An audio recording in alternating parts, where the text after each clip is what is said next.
Hola, hola gente de YouTube, mi nombre es Antonio Amaya, estudiante de segundo año de medicina. El día de hoy estaremos hablando sobre la apendicitis. Entonces, para hablar sobre la apendicitis tenemos que tener un conocimiento, saber qué es el apéndice. Entonces, el apéndice es un órgano que es de forma de tubo o cilindro que está conectado al ciego. Se le conoce como apéndice veriforme, apéndice secal o simplemente apéndice. Tiene una longitud media de 6 a 12 centímetros, pero en algunos casos esto llega a variar de 2 a 20 centímetros. Entonces, el apéndice es un órgano que está anexo al ciego, que es el primer tramo del intestino grueso, la cual va a estar situado en la fosa ilíaca derecha.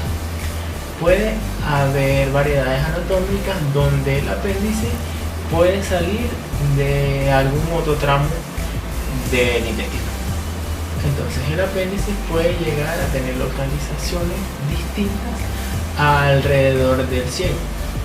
La más frecuente y principal es la localización retrocecal, es decir, que el apéndice se va a encontrar atrás del ciego. Esta representa un 66% de los casos más frecuentes. También tenemos una localización pélvica, que esta es cuando la punta del apéndice se va hacia abajo. Esta representa un 33%. Estas dos que le acabo de mencionar son las más frecuentes. Ahora, las más raras son la subcecal, que esta representa un 2%, que es cuando el apéndice él se va a encontrar debajo del ciego. Y tenemos las que están en relación al ilion. Tenemos la posiliar, que representa un 1%, y la preiliar, que también representa un 1%. Entonces, ¿qué es la apendicitis? La apendicitis es la inflamación aguda del apéndice.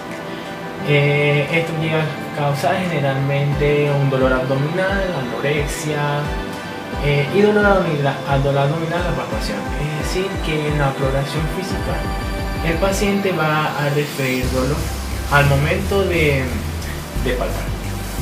Entonces, en el diagnóstico, como bien sabemos, es clínico y con frecuencia va a ser complementado con una tomografía computarizada o una ecografía. El tratamiento es netamente la extirpación quirúrgica. La apendicitis provoca dolor en el abdomen bajo. Sin embargo, en la mayoría de las personas el dolor comienza alrededor del ombligo y luego esto se va a ir desplazando a medida de que la inflamación empeora. El dolor de la apéndice por lo general se incrementa y se vuelve más intenso con el paso del tiempo, aunque cualquiera puede tener apendicitis más frecuente. Generalmente esto ocasiona en personas de 10 a 30 años de edad. Y el tratamiento estable es la extirpación quirúrgica. Entonces, las causas más frecuentes son, ya sabemos que el apéndice es una causa muy común de cirugía de emergencia. El problema casi siempre ocurre cuando hay un cuerpo extraño bloqueando o genera una obstrucción.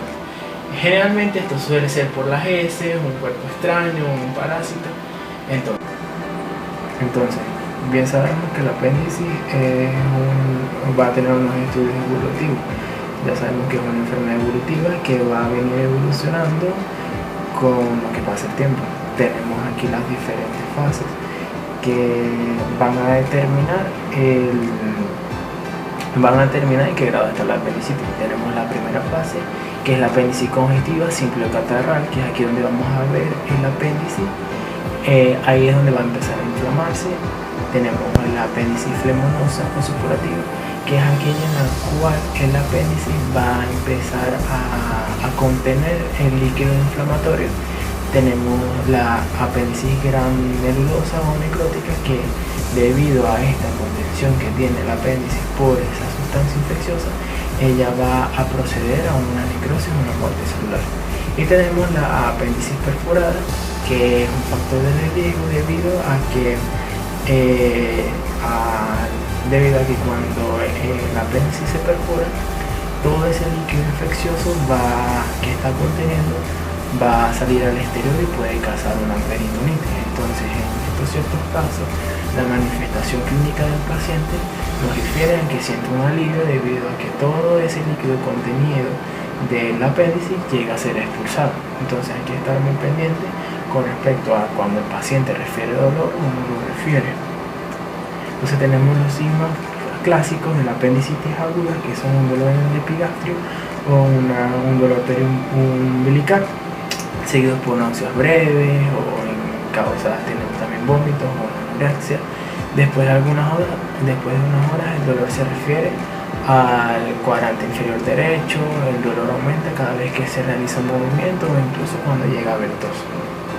Entonces tenemos los simples síntomas, como les he dicho anteriormente. El dolor es repentino que comienza al lado derecho de la parte inferior de la roma, es decir, en la fosa ilíaca derecha. Se van a presentar náuseas, vómitos cada vez que va pasando el tiempo, el dolor va a venir empeorando, como también vamos a encontrar la pérdida de apetito, la fiebre, un estreñimiento de diarrea, la hinchazón abdominal, inclusive flatulencias. Entonces tenemos las manifestaciones clínicas, como lo dije previamente, aquí va a aparecer la fiebre, tenemos el dolor en la palpación directa, el rebote localizado en el punto de Brugman, que el punto de Brugman lo podemos visualizar aquí. Es un signo en el cual nos ayuda a nosotros a diagnosticar de una manera más fácil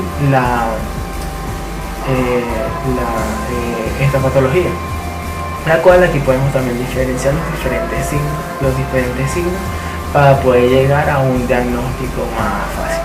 Entonces tenemos el dolor en el cuadrante inferior derecho, la palpación del cuadrante inferior izquierdo, el signo de Rosen. Aquí podemos visualizar cada uno de los, como lo dije, tenemos el de McBurney, tenemos el de Rosen, el de Brugman, el obturador, el psoas y el Chutro.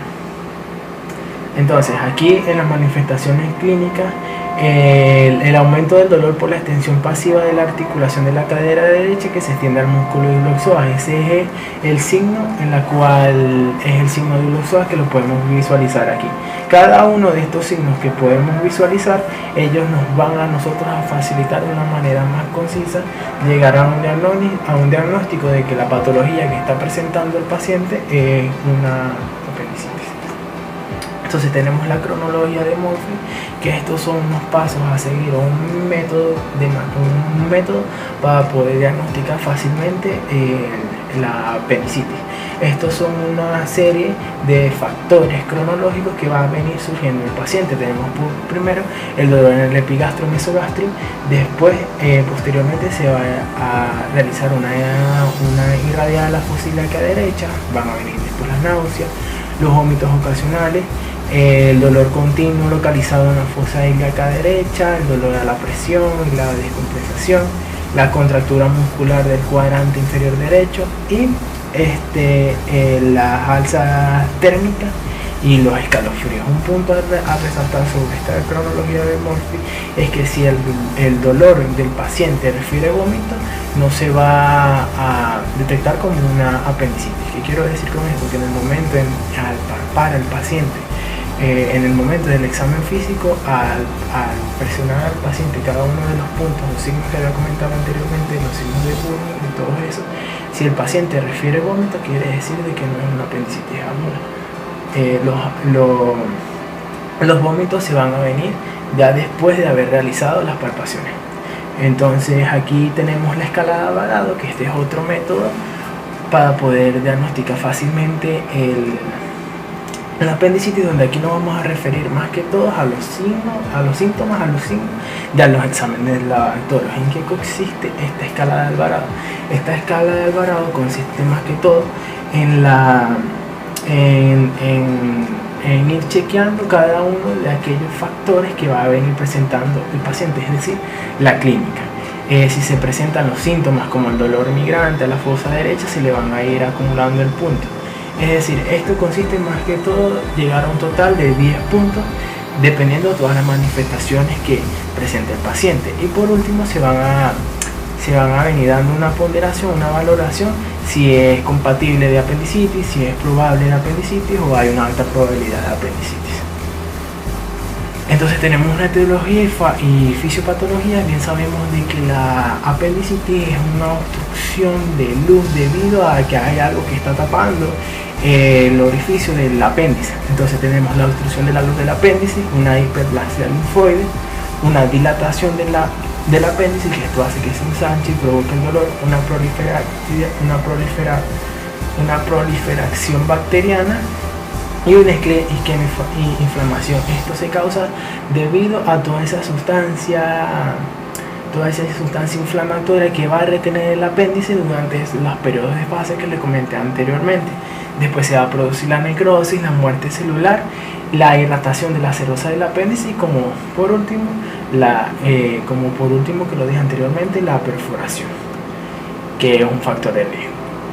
Y posteriormente se va a causar una peritonitis.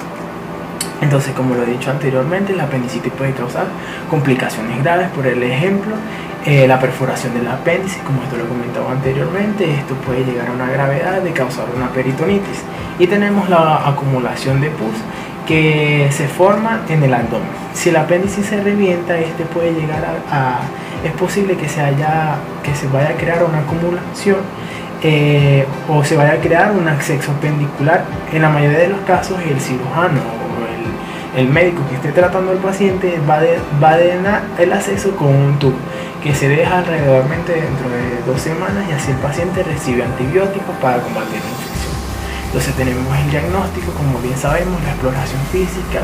Es muy importante tener en cuenta todos los signos para poder diagnosticar la patología. Tenemos los análisis de sangre, las análisis de orina y ojo también las pruebas de diagnóstico de imágenes, ya que la tomografía computarizada y la ecografía nos servirán de mucha ayuda para poder detectar este tipo de patología. Entonces en el tratamiento más que todo vamos a realizar una preparación preparatoria, es decir, que vamos a empezar una terapia operatoria, una hidratación intravenosa, tenemos una antibiótico-terapia, el manejo de la temperatura, saber en qué nivel de temperatura está el paciente, el manejo de dolor, debido a que esta es una enfermedad que por lo general se caracteriza por su nivel de dolor que va a presentar el paciente, y por último la intervención quirúrgica. Cabe destacar que esta representa menos de un 1% de mortalidad. Es una convalecencia que suele ser rápida y completa. Y bueno, gente, eso es todo sobre la apendicitis. Espero que les haya gustado. No olviden darle like y suscribirse.